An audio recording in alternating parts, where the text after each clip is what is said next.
seyɔrɔ la in fashion couture. N'aw mago bɛ tissu kalalenw na walima n'a bɛ fɛ ka tissu kala, a ye boli ka se joona joona Ismaël Ɲare fɛ yen nɔ. Ismaël Ɲare nɔlen no ni diɲɛ laban kalali kɛ machine kuraw de ye. A n'a ka personnel de qualité minnu bɛ yen nɔ n'olu bɛ nin baara in kɛ ka ɲɛ. An sigiyɔrɔ bɛnnen no ACI 2000 kɔnɔna la, immeuble Concorde 1 n'ale tugulen no Air Côte d'Ivoire la, Palais des Sports ani Place de la CAN ni ɲɔgɔn cɛ. Nɛgɛjuru sira o ye 63 ye 02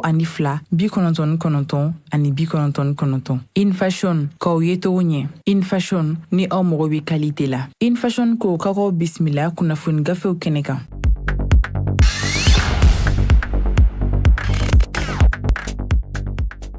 Joliba TV News lamɛnbagaw ani Joliba TV News filɛbagaw fo kana se Joliba FM lamɛnbagaw ma sa an b'a fɔ aw bɛɛ lajɛlen ko aw bisimila aw ka kunnafoni gafew kɛnɛ kan i n'a fɔ aw b'a kalama cogoya min na sa k'a fɔ diɲɛ don o don ni nin waati in dalagosila ka ban min ye an ka ɲɛmaaw ye sa u y'a kanu k'a fɔ an ka se kɛnɛ kɔnɔna la ka se ka an da don kunnafoni gafew la gafe minnu n'an balima kunnafoni gafe sɛbɛnbagaw ni olu ye olu cari to dun ka na laɲini bɛɛ lajɛlen tɛ dɔwɛrɛ koyi ka se ka bɛɛ lajɛlen kunnafoni waati kelen cogoya kelen in na yaasa bɛɛ lajɛlen bɛ se ka bɔ kibaruyaw kalama siga tɛ min na Joliba TV News ni Joliba FM na yan an dan b'a la k'a fɔ maa kunnafonilen o ye Suba ye o hukumu kɔnɔna la sa min ye jɛ ka baara o de bɛ anw bolo yan nɔ bi kuma bara ɲɛfɛ aw balimakɛ n'aw denkɛ Amadu Tolo min ye radio fan fɛ min ye Bubakari Tarawele ne yɛrɛ kɔrɔkɛ ale tigɛ bɛ nɛgɛ la yen nɔ yaasa aw bɛ se k'an kumakanw lasɔrɔ télé fan fɛ Augustin Echubihi ale bɛ wuli ka jɔ la yen nɔ Lamine Kulibali a bɛ wuli ka jɔ la fo ka na se Musa Ayidara Yusuf Sangare nin bɛɛ lajɛlen bɛ wuli ka jɔ la télé fan fɛ an tɛ ɲinɛ an balimamuso in kɔ koyi Salimata Wederaw ko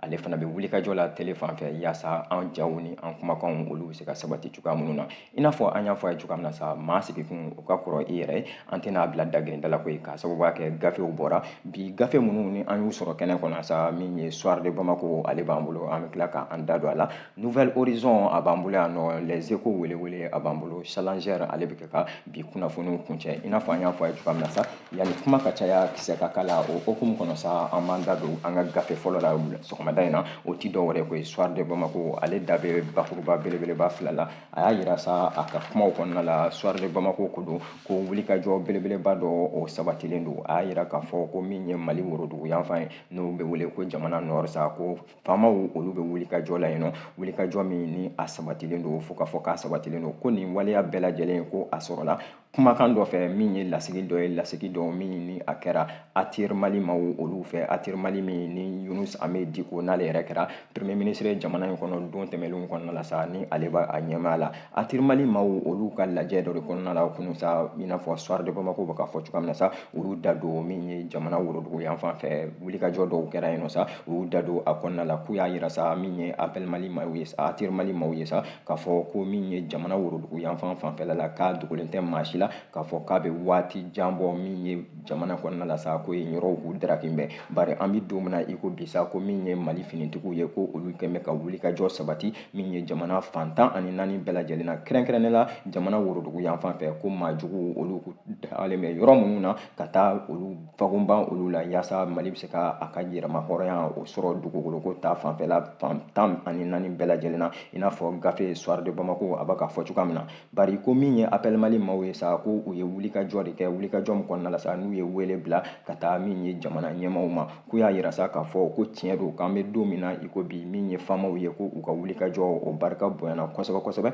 a kɛra sababu ye sa ko an bɛ don min na i ko bi yɛrɛ ko maajugu olu yɛrɛ b'u yɛrɛ ɲinina bɔn sen kan bɔn kun kan ko bari u ka wele fanba a bɛ mun nɔfɛ nin don in kɔnɔna la sa ko ti dɔwɛrɛ ye koyi min ye maajugu ko u bɛ ka yɔrɔ minnu to yen nɔ faamaw u ye yɔrɔ minnu daraki maajuguw la sa ko jamana kana to sigilen ka o yɔrɔ ninnu lajɛ yanni maa wɛrɛw kana u sigi nin yɔrɔ ninnu na ko sira jumɛn ni sira jumɛnw bɛ yen ko y'a yira sa i n'a fɔ Appel Mali maaw u b'a fɔ la cogoya min na sa k'a kɛra politiki sira ye o a kɛra lakana sira ye o a kɛra yiriwa sira ye o ko waleya caman de kan ka sabati camancɛ fanga maaw fɛ yaasa min ye nin yɔrɔ ninnu minnu ni olu dɔnɔlen filɛ kura ye Mali ma sa ko u bɛ se ka nafa bɔ Mali bɛ se ka nafa bɔ a la cogoya minnu na u y'a yira u ka gafe kɔnɔna la Soir de Bamako côté ko min ye appel ATER Mali ma u ka ɲɛfɔli kɔnɔna la sa k'u y'a yira k'a fɔ ko don tɛmɛnlenw kɔnɔna la ko min ye maajugu u tun bɛ yɔrɔ dɔw la ko bɛn kɛra fɛn dɔw kan ko ni min a jateminɛ jamana ye i da don gafe belebeleba dɔ kɔnɔna la gafe min ni o taara bololabila sɛbɛn ka taa o kɛ min ye Algérie jamana kɔnɔna la k'a dogolen tɛ maa si la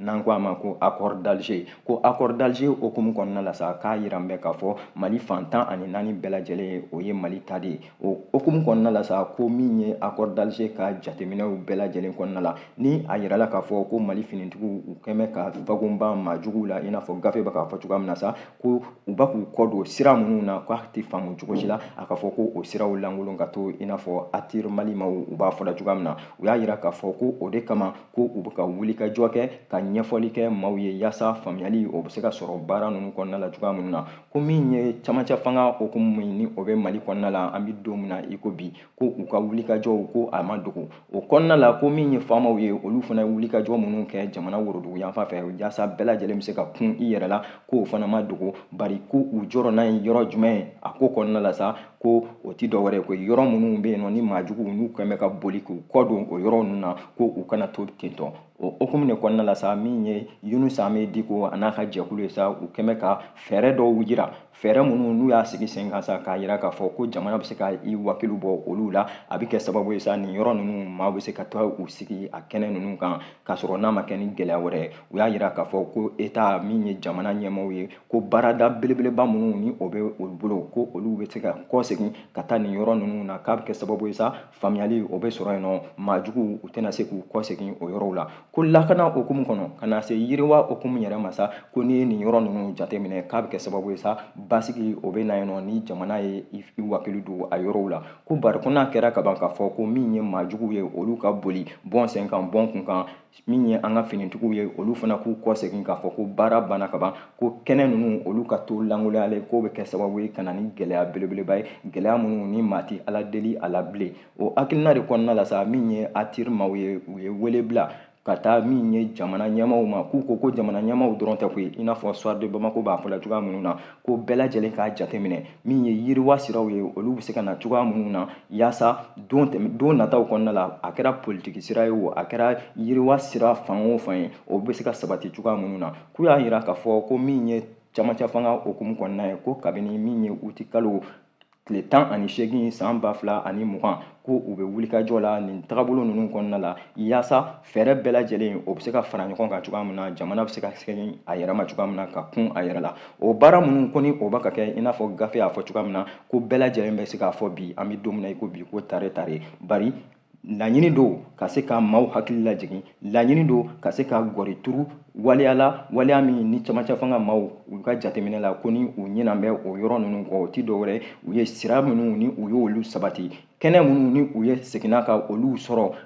Mali tɔgɔ la k'u kana kɛnɛ ninnu langoloyalen to i n'a fɔ min ye ATER Mali maaw u b'a fɔla cogoya min na k'u ka fɛɛrɛ bɛɛ lajɛlen ɲini yaasa maaw bɛ se ka sigi o yɔrɔ ninnu na k'a bɛ kɛ sababu ye min ye maajugu ye u tɛna tɛnku ni yɔrɔ ninnu na fasiri an y'a bɔ gafe kɔnɔna la gafe min ni o ye Soir de Bamako ye aw bonya b'a la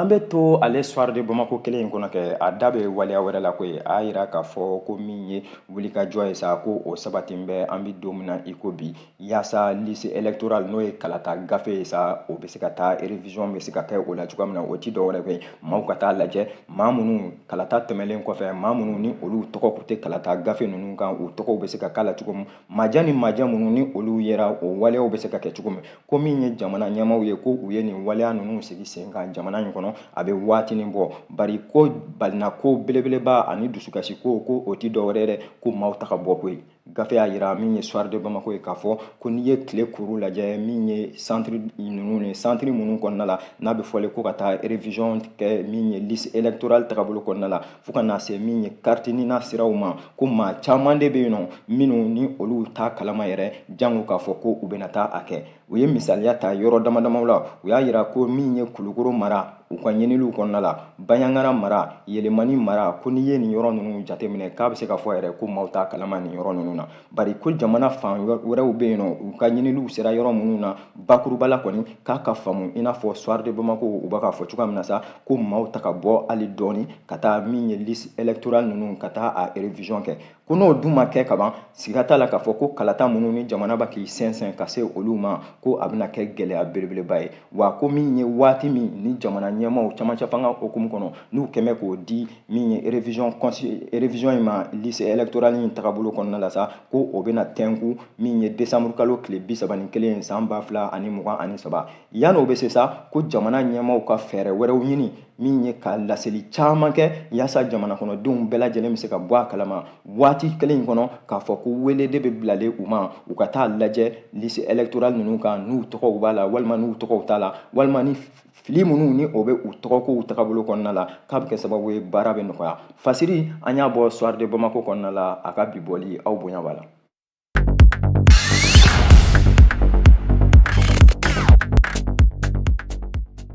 An bi to ale soir de Bamako kelen in kɔnɔ kɛ a da bɛ waleya wɛrɛ la min fana bɛ lakanako ko fɔ bari nin wagati kɔnɔna la sa ɲafuke mara a da bɛ yen la a y'a yira sa k'a fɔ ko min ye maajuguw ye ko u ye wulikajɔ ta ka ɲafuke mara sɛgɛrɛ kɛrɛnkɛrɛnnenya la yɔrɔ min ko sigida min ko n'a bɛ wele ko nunu k'a kɛra sababu ye sa min ye nunukaw ye olu ka soli ka wuli ka bɔ a kalama k'a fɔ ko maajuguw bɛ u cɛ la o waleya min ko ni o kɛra sa ko a yirala k'a fɔ jateminɛ la sa ko maajugu ninnu ko u bɛɛ lajɛlen k'u donfini kɛmɛ kelen n'o bɛ wele ko uniforme ko o baaraw fana sabatira u fɛ maajuguw fɛ ko u y'a yira u ka tagabolo bɛɛ lajɛlen kɔnɔ sɔgɔmada joona fɛ sa u balila maaw la ko k'a ta min ye ɲafunkɛ yɛrɛ kɔnɔna la kɛrɛnkɛrɛnnenya la yɔrɔ min sigida min n'u b'a wele ko nunu fo ka na se fan wɛrɛ ma kɛrɛnkɛrɛnnenya la an ti gɔrituru tɔgɔ ninnu kan dɛ min ye takaji ye takaji ko o bɛ ɲafunkɛ mara kɔnɔna la i n'a fɔ fasuru kɛmɛ k'a sɛbɛn cogoya minnu na ko min ye maajuguw ye u ye wulikajɔ sabati nin yɔrɔ ninnu na a wulikajɔ kɔnɔna la sa ko a kɛra bɔn sen ka bɔn kun kan ye ko bari ni si ma to a ko kɔnɔna la ko maajuguw u ye baganw de caman minɛ min ye nin dugu ninnu kɔnɔna la ka maaw ka baganw ka olu daragu la k'u ma dan o ma u ye kangarida belebeleba kɛ maaw ye ko k'a yira k'a fɔ ko don tɛmɛnlenw na u ka wulikajɔ caman bɛ yen nɔ ko ni min ye Mali État ko ni o sera yen nɔ kaban ko maa kelen kelenw bɛ yen nɔ minnu bɛ olu kɔnfɔ ka u yira u tɛmɛ siraw n'a ɲɔgɔnnaw ko n'o waleyaw kɛra nin sen in ta in na dɔrɔn u y'a fɔ cogoya min na i n'a fɔ gafe bɛ k'a fɔ cogoya min na sa ko u b'u kɔsegin k'a bɛna kɛ gɛlɛya ye o kɔnɔna de la min ye gafe ye a kɛmɛ ka gɔrituru waleya belebeleba kan a y'a yira k'a fɔ ko tiɲɛ don an ka finitigiw ko u bɛ wulikajɔ la bɛɛ lajɛlen ko tare tare ko bari k'u kana ɲina i n'a fɔ gafe fan dɔ in kun y'a fɔ cogoya min na sa k'u mana tɛmɛ yɔrɔ minnu fɛ waati ni waati ka to k'u kɔsegin ka na o yɔrɔ ninnu lajɛ k'o de bɛ se ka baara kɛ tare tare ko n'o tɛ kama ko baara in bɛ gɛlɛya wa u ye nin kibaruya minnu fɔ tantɔ ko a bɔra sira fɛ sira min kabini kalo tɛmɛlen u ye tagaliko laban mun kɛ k'u ma se yen bilen k'o de kɛn bɛ gɛlɛya belebeleba ye min ye ɲafuke mara kɔnɔna la kɛrɛnkɛrɛnnenya la sigida min n'u b'a wele ko nuru fasiri an y'a bɔ soir de Bamako kɔnɔ aw bonya b'a la.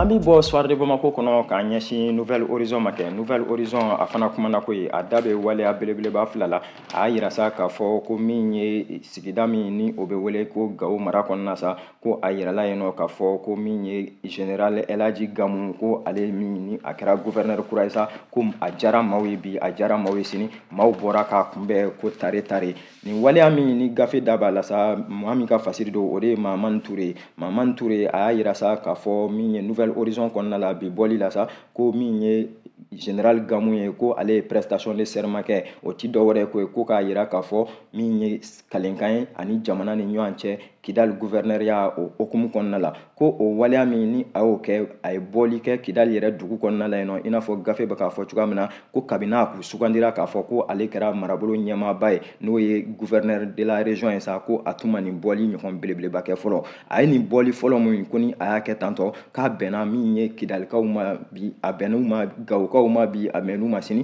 ko k'a sababu kɛ jama bɔra i n'a fɔ kɔnɔkulu ko ka tɛgɛrɛ fɔ nin ma ɲi ye ko maa caman bɛ yen minnu ni olu y'a yira k'a fɔ k'u ka danaya danba kan ka da la k'a fɔ ko a ka nin ɲɛmɔgɔya kura in ko a bɛ kɛ sababu ye basigi o bɛna jamana worodugu yanfan yɛrɛ bɛɛ lajɛlen fɛ koyi o maa minnu ni olu sereyara o ko la ko tagabolo kɔnɔna la ko maa dɔ bɛ yen nɔ an balimamuso dɔ don min ye Aminata Ture ye ko Aminata Ture k'a y'a yira k'a fɔ ko maa kofɔlen n'o ye général Elhaji Gamu ye ko ale b'a dɔn fo k'a fɔ k'a b'a dɔn wa a b'a dɔn k'a fɔ ko a kɛɲɛko ko a bɛ yen dɛ bari a kɛɲɛko ko o man ca o hakilina de kɔnɔna la sa ko n'a ye baaraw kɛ ni maaw y'a lamɛn tagabolo bɛɛ lajɛlen kɔnɔ ko jɔrɔna min ni o bɛ yen nɔ Mali worodugu yanfan fɛ kɛrɛnkɛrɛnnenya la Kidali mara kɔnɔna la ko général Gamu k'a bɛ se ka caman bɔ o la o hakilina kelen in kɔnɔna la i n'a fɔ Fasiri kɛmɛ k'a fɔ cogo min ko jama min ni o bɔra général Gamu yɛrɛ ko maa tɛ maa min ni kuma ka d'a ye kosɛbɛ koyi ko bari nin kɛnɛ kan ko a ye kuma ta k'a yira k'a fɔ ko don nataw kɔnɔna la sa bɛɛ lajɛlen ka to jamana kɔ wulikajɔ taama bɛ yen minnu ni o bɛna sabati k'a bɛ kɛ sababu ye sa basigi o bɛ se ka na jamana worodugu yanfan yɛrɛ bɛɛ lajɛlen fɛ Fasiri Mahamani Ture ka Fasiri don an y'a bɔ Nouvelle Horizon kɔnɔ a ka bi bɔli aw bonya b'a la.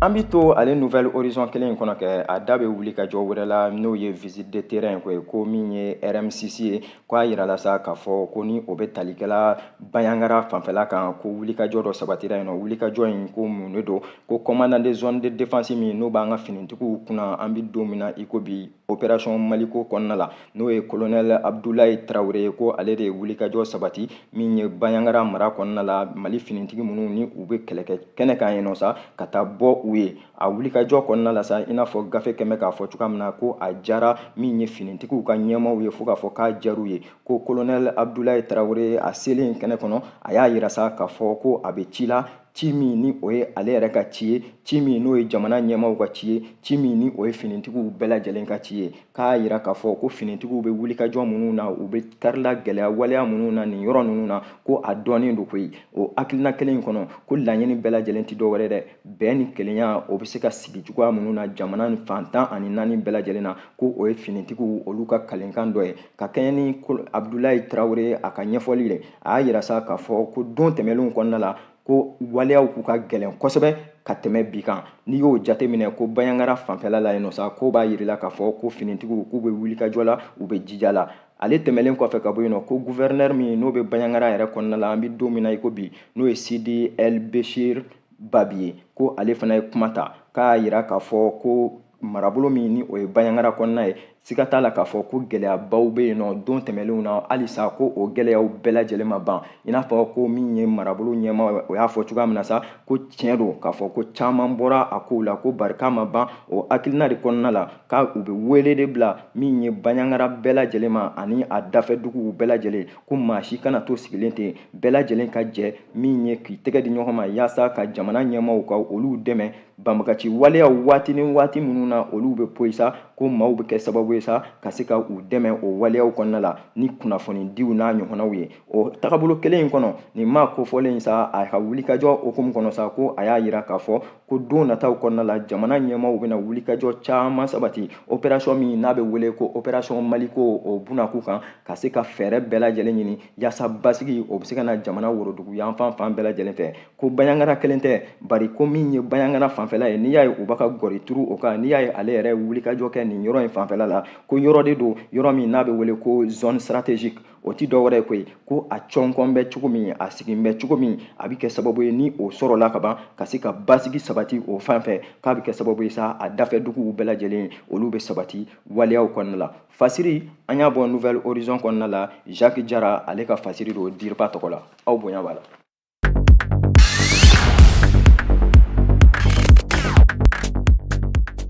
An b'i b'o kɔnɔna la k'an ɲɛsin les échos welewele ma kɛ les échos welewele a da bɛ waleya dɔ la bi a y'i da don waleya min na sa o ti dɔ wɛrɛ koyi a kɛmɛ ka gɔri de turu waleya belebeleba kan a y'a yira ko a ti bɛn cogo si la ko fo camancɛ fanga maaw an bɛ don min na i ko bi kɛrɛnkɛrɛnnenya la a yɛrɛ ye jamanakuntigi a y'o ta tɔgɔ ma colonel Asimi Goyita ko u ka fɛɛrɛ bɛɛ lajɛlen kɛ sa yaasa lakana ni basigi min ni a kofɔlen don a bɛ se ka n'a ten sa a y'a yira gafe kɔnɔna la min ye les échos welewele ko a bɛ waatinin bɔ min ye jamana worodugu yanfan fɛ kɛrɛnkɛrɛnnenya la dɔngɔnɔw ka jamanaw kɔnɔna la marabolo fanfɛlaw la sa ko min ye gɛlɛya waleya caman bɛ yen ko olu fɔnbɛn o gɛlɛya waleya minnu ko ni olu fɔra ko a ti taa gɛlɛya wɛrɛw kɔ ko k'a sababuya kɛ a ti waati jan yɛrɛ bɔ ko min ye bayangara kɔnɔna la k'a yirala k'a fɔ ko maajuguw ye wulikajɔ dɔw sabati yen nɔ o wulikajɔ minnu ni maajuguw y'o sabati i n'a fɔ les échos welewele b'a fɔla cogoya minnu na k'a tun sɔrɔla donbolo kɔnɔna la donbolo min ni tagabolo bɛɛ lajɛlen na ni ɲɛfɔli dɔw k'u yera a la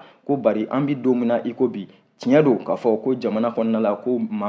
jamana ɲɛmaw u ni wulikajɔ bɛ ɲɔgɔn na yaasa basigi bɛ se ka na fan bɛɛ lajɛlen fɛ ko bari maajuguw ko u b'an cɛla u ma taa dɛ ko maaw kana ɲina u kɔ u ye gɔrituru waleya dɔ kan u y'a yira k'a fɔ ko novembre kalo tile 7 san 2023 ko min ye homme armé dɔw ye ko olu ye wulikajɔ dɔw sabati maajuguw fan fɛ ko ka min ye passage dɔw ka olu tigɛ n'o ye siraw ye ko o tagabolo kɔnɔna la sa ko bisi 3 olu maaw kun b'u kɔnɔ k'u kun bɔ Baɲangara fanfɛla la sa k'u ɲɛsin Bankasi ma k'u ye gɛlɛya belebeleba ta ka o maaw sɛgɛrɛ o kibaruya min ko ni o dira ko a kɛra sababu ye sa maa caman ka faamuyali sɔrɔ k'a fɔ ko lakana o ma basigi a bɛɛ lajɛlen kɔnɔ ko o waleya kelen in kɔnɔna yɛrɛ la koyi awɔ ko u ye musow de lajigin ka cɛw dama ka olu to bisi kɔnɔna la ko musow ni cɛw olu tɛ se ka fara ɲɔgɔn kan cogo si la o tagabolo min ko ni o kɛra a donni kama ko a ye maa dabali ban k'a fɔ ko dugu jɛlen yɛrɛ nin baara n'a ɲɔgɔnnaw ka kɛ o de kama gafe min ye les échos welewele u kɛn bɛ k'a fɔ k'u kɛn bɛ ka wele bila jamana ɲɛmaw ma waati ni waati u kana ɲina k'a fɔ lakana tiɲɛ don k'u bɛ wulikajɔ caman na a kan bari u kana ɲina k'a fɔ maajuguw bɛ an sen fɛ waati ni waati u bɛ bali ka poyi o bali ka poyi ninnu kɔnɔna la sa ko n'o y'a sɔrɔ mali finitigiw u bɛ jɔlen u jɔyɔrɔ la k'a bɛ se ka kɛ forokoni ka to a dogisara la koyi mori keyita ale ka fasiri don aw bonya b'a la.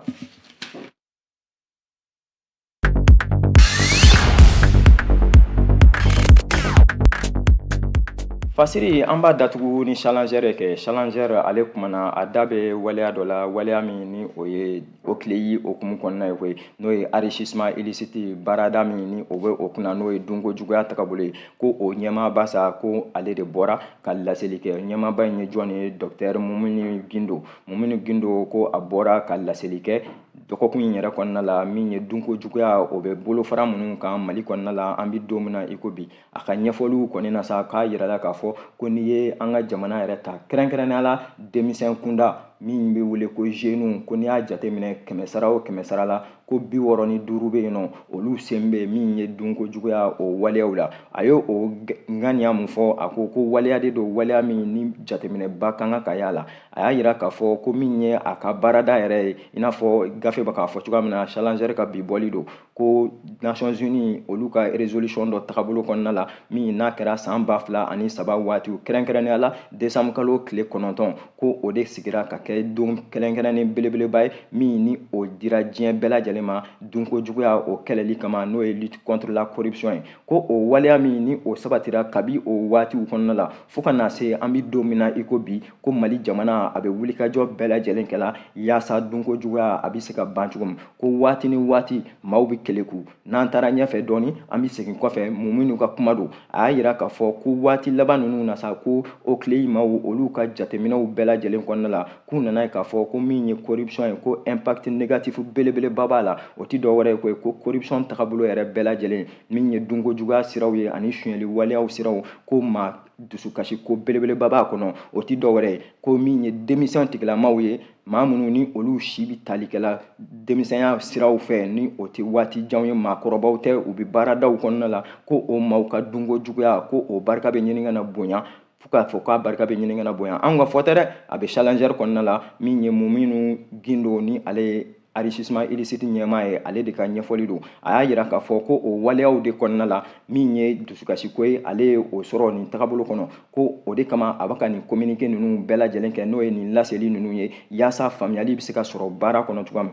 ko denmisɛnw n'i y'a jateminɛ su fara tile kan bɛɛ lajɛlen ko n ti baara la n ma baara sɔrɔ baara ko ka gɛlɛn ko bari kelen kelen minnu bɛ yen ni olu ye baaraw sɔrɔ maa fana tɛ se ka danaya ta ka da u kan ko k'a sababuya kɛ yɔrɔ minnu bɛ kalifalen u la n'i y'o yɔrɔw jateminɛ i bɛna bɛn ni gɛlɛya belebelebaw ye a y'a yira k'a fɔ ko ɲinili dɔ de kɛra ɲinili min kɔni o kɛra kabini san 2016 minnu ka kuma don ko projet juprek kɔnɔna la ko o waleya kɔnɔna la a k'u yirala k'a fɔ ko min ye denmisɛnw ye sa ko n'i ye denmisɛnw ta sigiyɔrɔma 100 o 100 ko 65 de bɛ baara tɛ mun bolo a donni kama ko maa caman dusukun kasira ko bari o waleya an bɛ don min na i ko bi k'o yɛlɛmara sigiyɔrɔma 100 o 100 la ni 65 tun bɛ yen min tɛ baara sɔrɔ la k'an bɛ don min na i ko bi sigiyɔrɔma 100 o 100 la ko 21 de bɛ yen min tɛ baara sɔrɔ o b'a yira ko dɔ bɔra a yanga la ko bari o bɛɛ lajɛlen kɔnɔna la ale ka jateminɛw la ani OCLEI ka fɛsɛfɛsɛliw la baaradaw kɔnɔna la k'u nana bɛn n'a ye k'a fɔ ko denmisɛnw olu sen bɛ